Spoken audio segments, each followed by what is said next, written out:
Hello once again, witchy people. No, I'm not going to have breakfast. Someone wanted to buy a spell kit from my store the other day, and they were a bit wary that as a novice, as a beginner, they might not be able to do it properly. So I said, well, here's something you can do instead, that you can do with things you have at home, and it'll have the same sort of effect. This is what I told them to do. Now it is a form of divination, but it's very loose, free and easy. Now what you need is a black bowl, and if you don't have a black bowl, what I actually prefer to use anyway, even if I had a black bowl, I would do it this way. This is very strong coffee. Now unfortunately, my very strong coffee may fog up the lens a bit. I hope it doesn't. Okay, so that's my first. So I'm going to wait for the, and it doesn't matter if it's hot or cold, to be honest. The point is it has to be dark.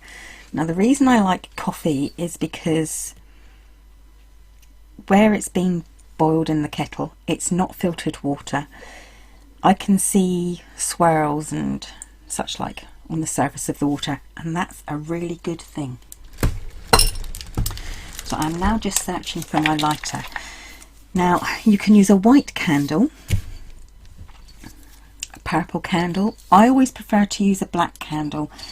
With a lot of divination, especially if I'm going to kind of call up spirits, I like to use a black candle, and that gives me an extra bit of protection.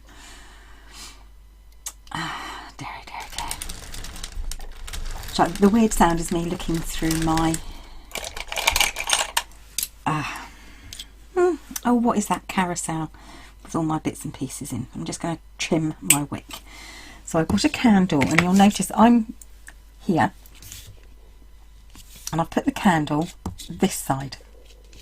Now you want the candle so that it's close enough so that when you're sat down, the reflection of the candle is roughly in the centre of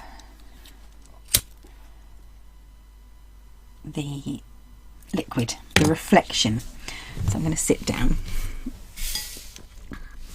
and that could probably be doing with being a little bit taller, possibly. So let's make that slightly taller.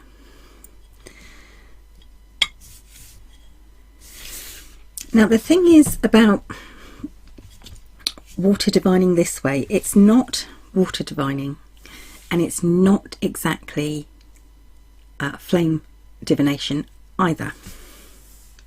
It's kind of a little bit in between. So you need to see the flame reflected in the water, and that is what you concentrate on.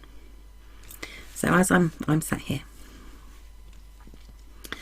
I can see the reflection of my fingers. I can see the reflection of a few other bits and pieces. I've got some more candles over here. I can see them reflected, but they're not lit. But what I'm concentrating on more than anything is the reflection of the flame in the water, in the coffee. Now, you concentrate fully just on that flame reflection, not this flame, but the flame that's reflected in the coffee. If you don't have coffee, you could use perhaps, or you don't have a black bowl, you could use very dark blue or black food colouring in water, even ink, paint even, depends on whether you want to ruin your bowl or not. Just something that's dark to hold the reflection, because it works better that way. Now any slight vibration will cause ripples on this water surface. Even a slight breath will have that effect too. And as the ripples, even your breath will start to have, an effect on the water.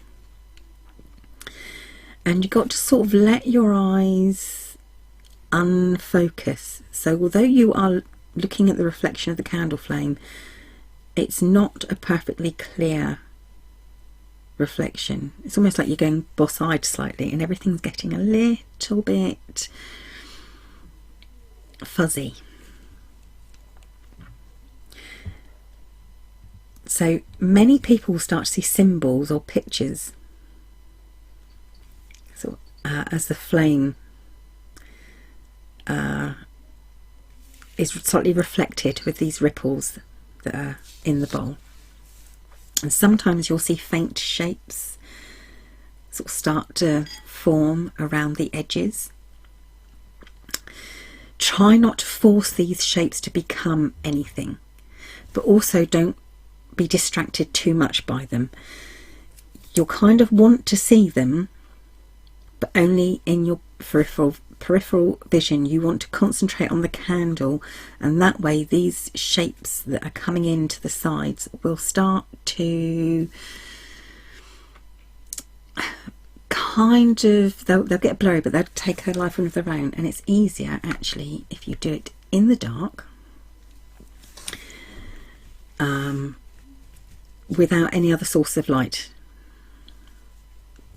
So I'm not going to turn my main light off, but I have turned my lamp off. So don't, like I said, don't try and force these shapes. The shapes will kind of form on their own, and how they make you feel or what you connect in your heart to them will give you the answers to questions that you ask, and also feelings of a connection to the past, a person, a place or a circumstance.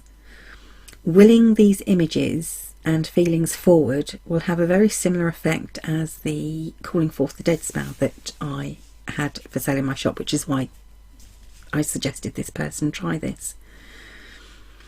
So like I said, the black candle would be best. And if you wanted to connect to someone specific,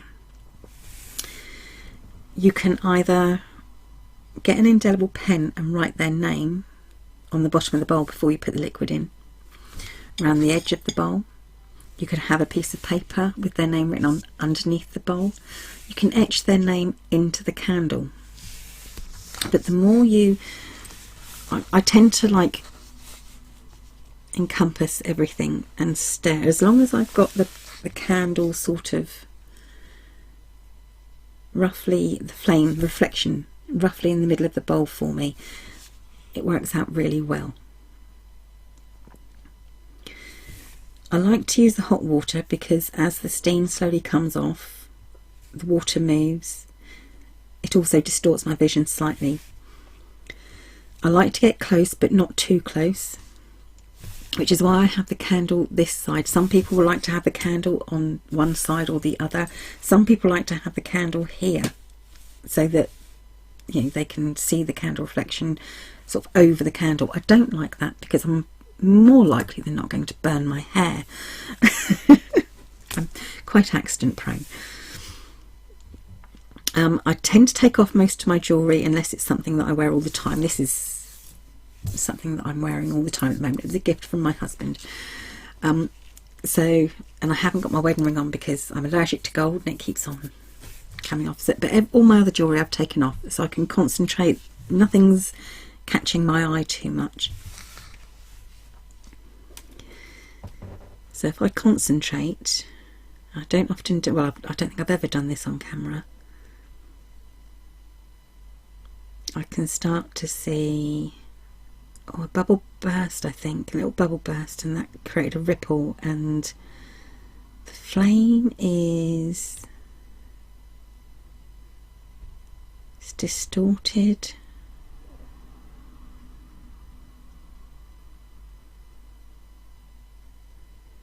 Kind of looks like a mouse.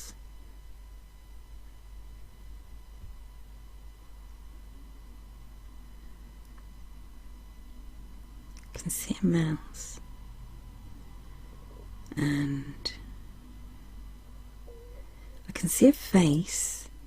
The face is coming on my left hand side, but I'm concentrating on the candle flame, not the face.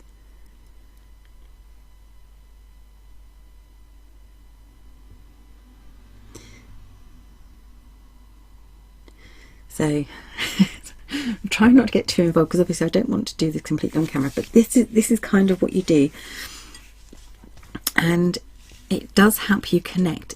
You can bring forth spirits. You really have to open your mind. If you don't have a black candle, a white candle would suffice for any colour, or any colour that makes you feel safe but also makes you feel like you're connecting to the divining method you're using. The reason the liquid is dark is because it makes a better reflective surface. I like coffee. I find the scent of coffee really helps when divining, especially if you're divining and you're trying to contact the spirit world. So that's always a really good thing. A little bit vanilla scent, also perhaps essential oils in the water can also be very useful. I don't usually have a milk jug full of coffee, I might add. This was just so that I could bring this to the table. So there you go. How to... It's a form of... I don't know what divination called, because it's not exactly water divination. It's not exactly flame divination. It's just a form of divination that I've used and actually get on quite well with. So if you'd like to have a go, that's how I do it. Of course, if you wanted to, you could have the protective circle around, whether that be in a sort of metaphysical way, or you actually do have a protective circle on your table, or salt circle. You can add things into the water to help you. You could have your own ritual where you perhaps say things and to get your mind into a receiving state. But oh, I really want a cup of coffee now. Anyway, so there you go.